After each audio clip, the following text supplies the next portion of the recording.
I remember when I first started IT, having the dual boot configuration on your PC made you a straight ninja. Eventually, I was able to get it to work, and now I've graduated into doing the same thing on USB flash drives. And today, I'm going to show you how you can take a simple USB flash drive and turn it into a triple boot beast. I'm talking 2 flavors of Linux and a fully installed version of Windows 11. And the best part is we're going to add persistence so you can save all your work on these portable operating systems. I'm not going to leave anything out, so feel free to follow along step by step. Let's go.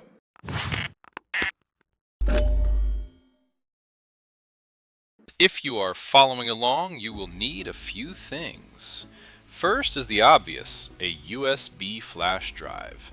For this demo, 64 gigabytes should be enough, but the bigger, the better. Next thing you will need is Ventoy. Head over to the link in the description and download it. Make note of where you extract it to. Now we need a couple of Linux ISOs. I'm using Linux Mint and MX Linux today. Check the description for those download links as well. For the Windows OS, we will actually use a VHD file. There's a little more to that one, so I'll put the full step-by-step video for that here now, and also in the description. Next thing you'll need is coffee. If you haven't filled up your coffee cup yet, pause the video and come right back with a full cup.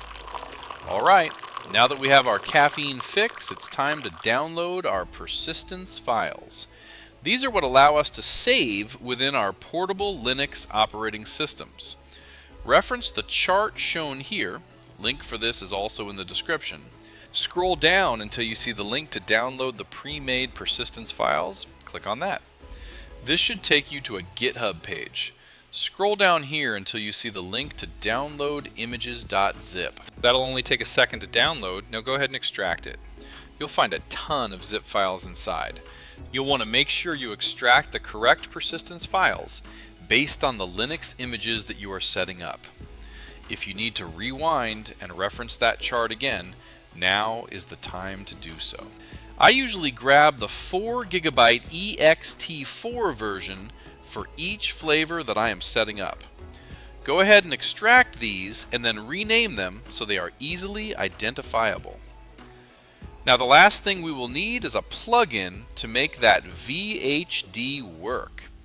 If you watched the full VHD boot video, you likely already have this in place. It is also in the description. Okay, now we have everything we need to build the triple boot monster stick with persistence. Are you excited yet? Well, you should be. Now, admittingly, there are quite a few steps to get this all working. And if you want to build a fully customized USB like the ones in my shop at bootableusbs.com, there's much more work that goes into that. I have a full playlist that goes over a lot of the configuration. You can find that here as well as in the description. If you want to hit the easy button, skip all the research, time, and work, head over to my shop and pick up a fully configured Ultimate USB today. These are packed with up to 50 bootable environments spanning a dozen different categories. Alright, back to work.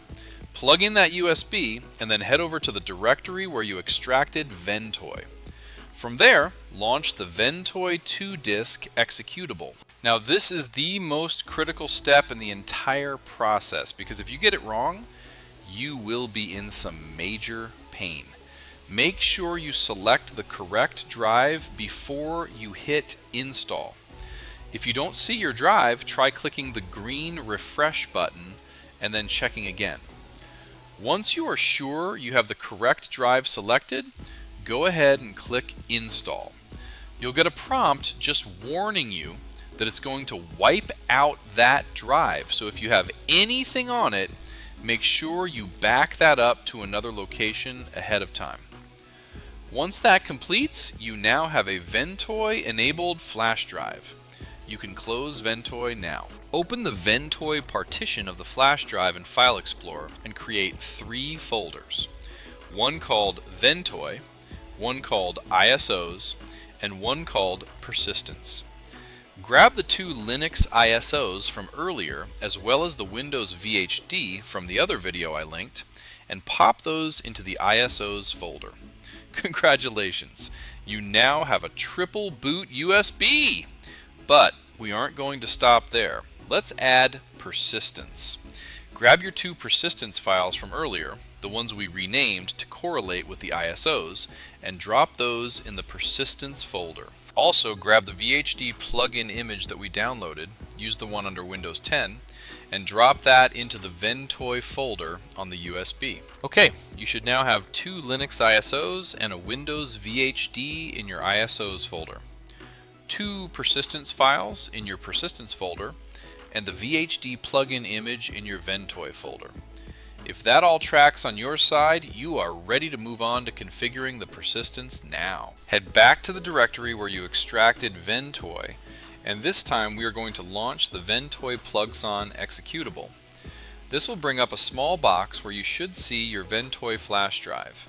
If you do, go ahead and click Start. That'll launch a browser tab with a whole lot of goodies. We can do all kinds of cool stuff from there, but today we will focus on persistence. Click the Persistence plugin on the left-hand side. From here, click on Add. This will open a window where you need to fill in the file path and the data path. File path is for your ISO, and the data path is for the corresponding persistence file. This is Linux, so it's case sensitive. I usually just copy and paste the file names to be safe. Do the same thing for both of your Linux distributions.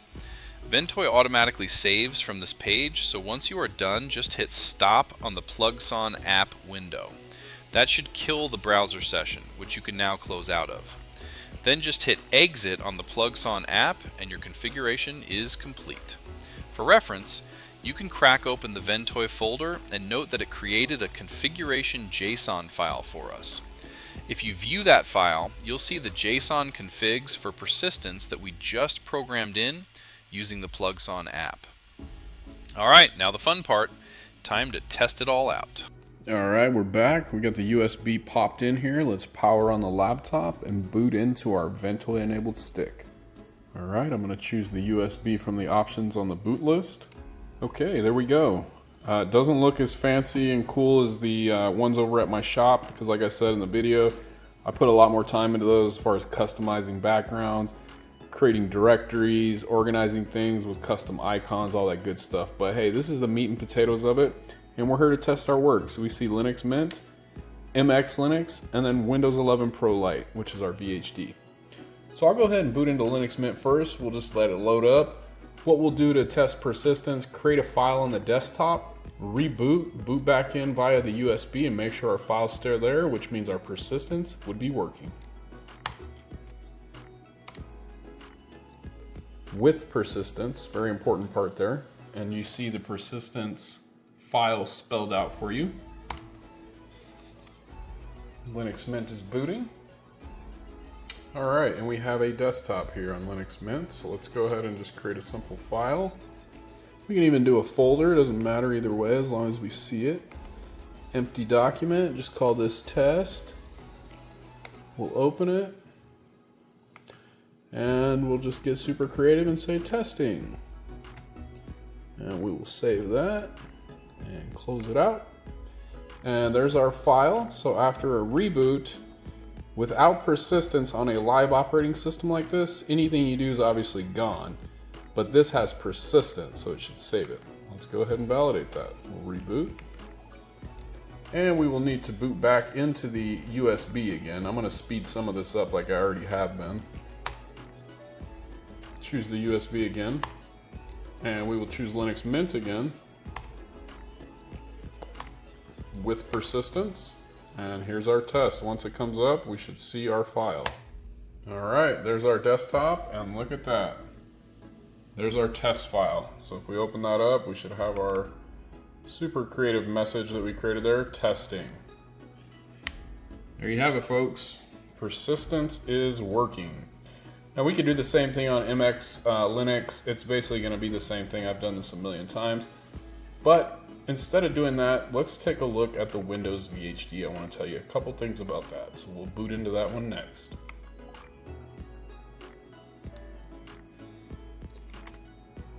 Okay, this time we'll go down to Windows 11 Pro Lite and we will boot into the VHD. And there you go. This is a VHD running live from a USB. I run this every day, almost every day, as a secondary daily driver, I guess you could say. And let me tell you, it is fast, it is responsive, and it just flat out works. I leave this running sometimes for weeks on end, and next time I just, wake up the laptop, the USB's in there, it's booted straight into the VHD from the USB. This is a lot different than persistence. This is a fully installed operating system running on a VHD. So yeah, you can install things, save files, all that good stuff. You could even run an OS upgrade if they had a new build number, and that would all be saved to the VHD. And next time you boot into the USB, all your changes right there. But you can get yours today, the Ultimate USB version 2.1, and have fully installed Windows 11 Pro Lite, along with a bunch of persistence enabled portable Linux operating systems. So hey, I hope you guys followed along, created yourself a triple boot beast of a USB, and let me know your thoughts. Did you run into any issues? Have you already done this? Check out the shop, bootableusbs.com. Till the next video, hope you all have a great day. Take care.